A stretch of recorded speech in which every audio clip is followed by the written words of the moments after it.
One Piece episode 9149 starts with the entire world being shaken as Dr. Vegapunk reveals that devastating, world-sinking weapons still exist somewhere across the globe, and even more shocking that the ancient war from centuries ago never truly ended.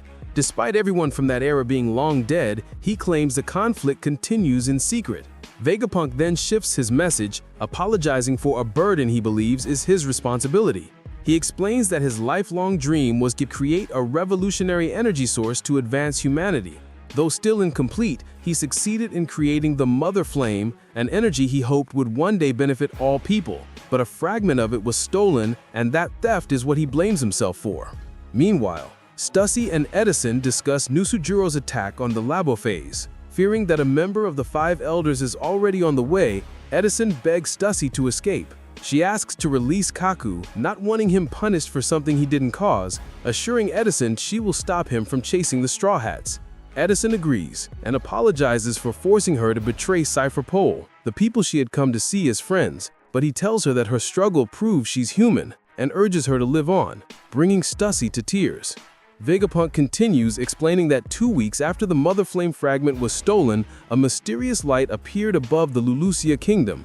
Soon after, the entire nation vanished, followed by a global earthquake. From this, he concluded that the stolen fragment was used to power an ancient weapon.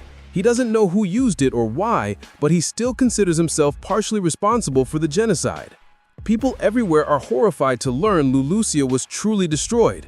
Though some insist it wasn't Vegapunk's fault, he says the event proves his theory. The Great Flood from the ancient era was man-made. He also reveals that Joyboy intended these weapons to be passed to future generations, an idea Vegapunk finds unthinkable given their destructive potential. Because of this, he refuses to side with either faction in the ancient war, but warns that the day all truths come to light is approaching. Vegapunk then declares that, while the Void Century is a mystery to most, some people already know the truth, most notably the Roger Pirates. Elsewhere, York panics as she wonders how Vegapunk learned she stole the Mother Flame, especially after she'd cut off memory syncing with him. His shock during her betrayal was real. He's a terrible liar, so she knows he didn't pretend. She realizes he must have known everything long before the broadcast. Suddenly, York understands where the broadcast Den Den Mushi is hidden and alerts the Five Elders that the Iron Giant is guarding it in the Fabrio phase. Vegapunk's message continues as he questions why the Roger Pirates never shared what they learned about the past. As he speaks, Rayleigh is shown drinking at Shaki's bar, laughing that old men like him and Vegapunk shouldn't spoil the thrill for the younger generation.